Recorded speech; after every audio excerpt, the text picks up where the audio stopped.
got so much more.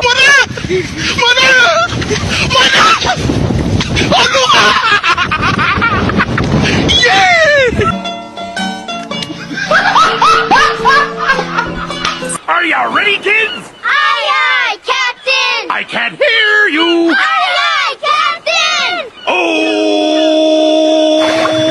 A few moments later. Halo teman-teman, kami dari kelompok 1. Saya Yoga Gastia Erdianto dengan NIM 251120641111. Saya Kristal Cahaya Putri dengan NIM 251120640999. Dan saya Aldis Azhara dengan NIM 25112064006. Dan saya Salsa Aulia Fatika Amri dengan NIM 25120641112. Nah, di dalam tugas teori administrasi publik ini, kami mendapat tema Masa Depan Teori Administrasi Publik, A Bright Future for Theory. Teori akan tetap berguna. Teori administrasi publik tetap dibutuhkan karena yang pertama, menjadi peta normatif dan analitis pemerintahan. Yang kedua, menjawab pertanyaan pemerintah seperti apa yang kita inginkan. Yang ketiga, memberi alasan memilih suatu sistem pemerintahan. Yang keempat, menganalisis masalah publik. Dan yang kelima, menjadi dasar struktur melalui metateori. Teori seperti institusionalisme, jaringan, dan manajerialisme tetap diuji dalam praktiknya. Dunia tidak selalu normal. Masa depan teori bergantung pada kondisi dunia. Yang pertama, jika stabil, teori bisa berjalan normal dan kembali relevan. Yang kedua, jika tidak stabil, teori bisa tertinggal. Dan pada masa ketidaknormalan, seperti yang pertama, perubahan terlalu cepat. Yang kedua, pola pemerintahan berubah drastis. Yang ketiga, ancaman, krisis, dan ketidakpastian mengubah cara kita memahami dunia. Contohnya saat pandemi COVID-19, kemunduran demokrasi, polarisasi, dan populisme. Aktor pemerintahan semakin beragam.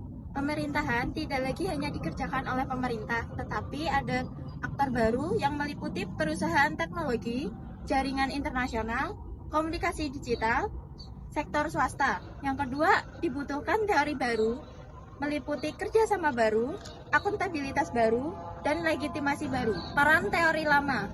Teori generasi sebelumnya tetap penting, karena yang pertama menyediakan referensi historis, yang kedua memberikan kerangka nilai publik, yang ketiga menjadi pola memahami masalah masa kini. Namun, teori lama tidak cukup menghadapi. Yang pertama ada konflik identitas, yang kedua ada mobilisasi digital, yang ketiga ada algoritma birokrasi, yang keempat ada krisis global yang tiba-tiba. Teori generasi baru.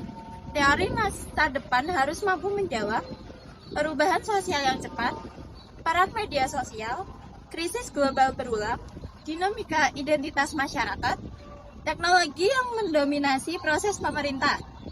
Ciri teori baru, refleksi, adaptif, dan peka konteks. Teori yang relevan. Teori yang akan berfokus pada yang pertama, institusi, demokrasi, kegiatan publik, perilaku organisasi, nilai publik responsivitas, transparansi, akuntabilitas, dan partisipasi warga.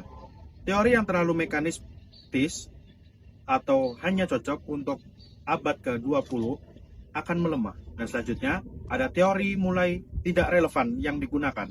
Yang pertama, teori yang bisa tertinggal jika 1. Mengabaikan dinamika global. Yang kedua, tidak menyesuaikan diri dengan masyarakat digital. Yang ketiga, tidak peka perubahan budaya politik. Yang keempat, mengabaikan kolaborasi publik dan swasta. Dan yang kelima, terlalu kaku dan tidak fleksibel. Tantangan baru di era digital. Administrasi publik memasuki era baru. Yang pertama, Big Data. Yang kedua, Artificial Intelligence atau AI. Yang ketiga, otomatisasi birokrasi. Yang keempat, algoritma dalam pengambilan keputusan. Nah, yang kelima, partisipasi digital masyarakat. Dan adapun teori yang harus mampu menjelaskan. Yang pertama, perubahan otoritas digital. Dan yang kedua, dampak teknologi pada kebijakan dan etika. Dan yang ketiga, transformasi perilaku masyarakat. Teori yang tidak relevan. Teori bisa tertinggal jika yang pertama, mengabaikan dinamika global, dan yang kedua, tidak menyesuaikan diri dengan masyarakat digital, dan yang ketiga, tidak peka pada perubahan budaya politik, dan yang keempat, mengabaikan kolaborasi publik dan swasta. Dan yang kelima, terlalu kaku dan tidak fleksibel. Penentu masa depan teori. Masa depan teori administrasi publik ditemukan oleh yang pertama, adaptasi teori terhadap perubahan eksternal. Yang kedua, kreativitas sarjana, inovasi, dan kritik. Yang ketiga, kesiapan praktisi menerapkan teori di pemerintahan. Teori yang bertahan adalah teori yang bisa dipakai di dunia nyata. Kesimpulan, teori administrasi publik tidak akan hilang. Teori akan terus berkembang selama pemerintahan ada, publik membutuhkan layanan, manusia bertanya, apa itu pemerintahan yang baik? Masa depan teori tetap cerah, asalkan terus diperbarui untuk mengikuti perkembangan zaman.